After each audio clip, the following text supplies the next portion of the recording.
Today's video is going to be about my broken garage door. See this thing? I broke it. Let's zoom in so you can see how messed up this thing is. I have a bad habit of grabbing this right here and lifting the entire weight of my garage door with that lock handle, that latch mechanism. You're supposed to hunch your back over and go way down here and lift the weight of your garage door with this. That's actually the handle to lift it. But if you go He-Manning it like me and making greasy messes all over here and pulling up your garage door like this, you're gonna eventually break this. So today we're just going to see how difficult it will be to unbolt it, take this latch mechanism off, and change this thing out. Because I don't want it to get worse, because it could eventually start digging into this sheet metal. And it is a heated garage, so I don't really want extra holes where cold air is going to get through.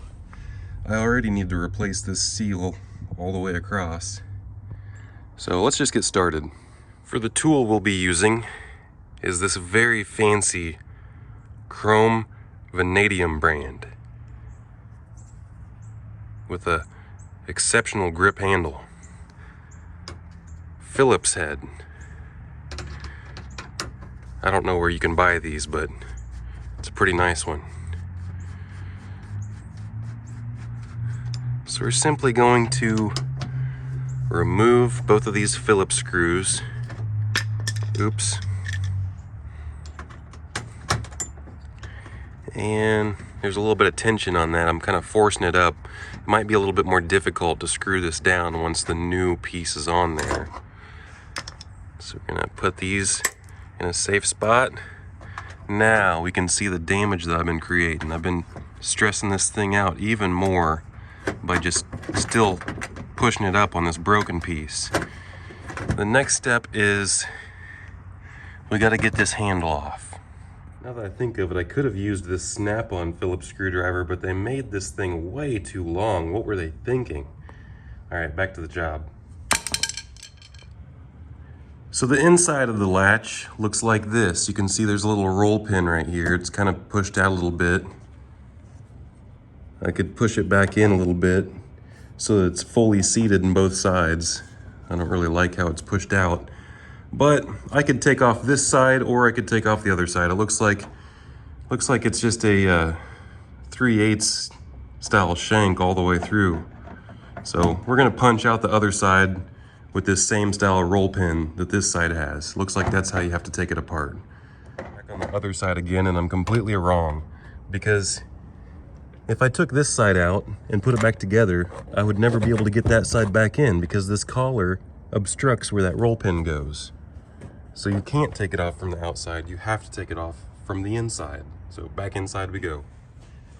Put this punch in here and punch this thing out. I wish I had 3 arms because then I could counter hold it the way I'm supposed to, but we'll just, oh, it's coming out easy.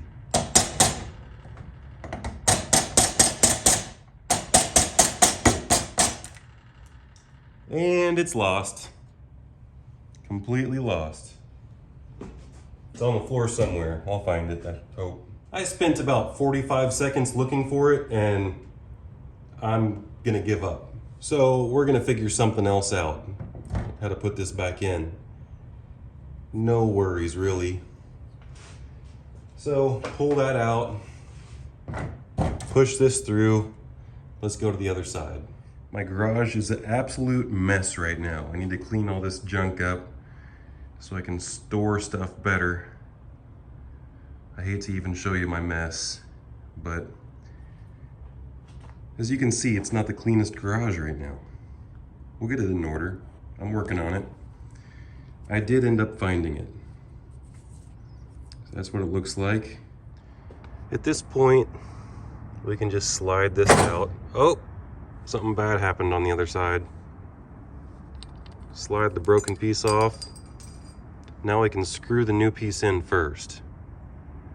This is what it looks like on this side since it fell apart. There's 2 washers right here. I would assume that one washer was supposed to go on one side and the other washer was supposed to go on the other. But I don't know that for sure. I'm assuming one would go right here and the other one would go on this. Oops. Oh man, what a mess. That spring is what caused it to fall apart. It was spring loaded. This is probably silly and it's probably just gonna mess something up, but I'm gonna jam a little bit of, that's not gonna take much at all. I'm gonna jam just a little bit of insulation in there. Let's see, that's enough. And then I put a pathway in the middle of it. There we go.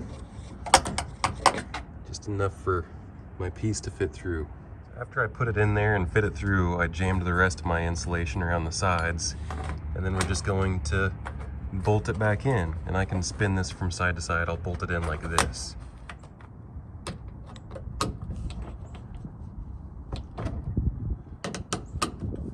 Don't want to strip it out. Don't get crazy tight with it. Now we want to make sure that we can read this so it's right side up. I should be able to see witness marks for this washer. I can tell that there was a washer on this side. There's some of my insulation poking out. There's no evidence of a large washer on this side. That witness mark right here is the same size as this. And I reviewed my footage and I don't see a washer on this side. So I'm just gonna double washer it back the way it was. This is really kind of a silly thing to make a video on. I already slid the washers on the back side, both of them. And then this spring could go one way or the other. I like it this way better. Maybe it was the other way first.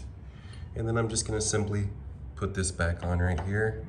And then we're just gonna tap the little rod back into place. The little dowel rod, that's what it's called. Hopefully it's all lined up. Do I need to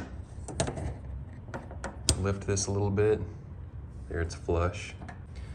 You see how the top of it's splined? If I can focus. The top of it's splined, and this other side is not.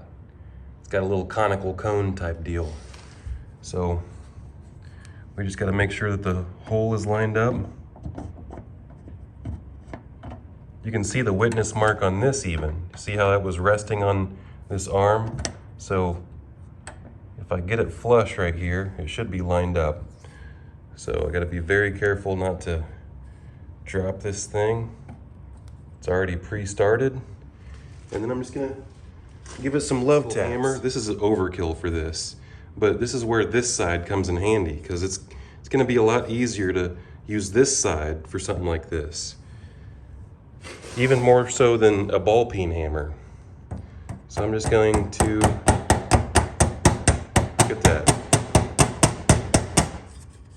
And will it go all the way?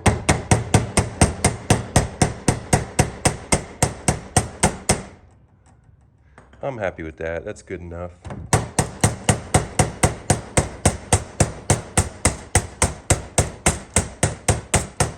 Watch me break it, trying to put it back in.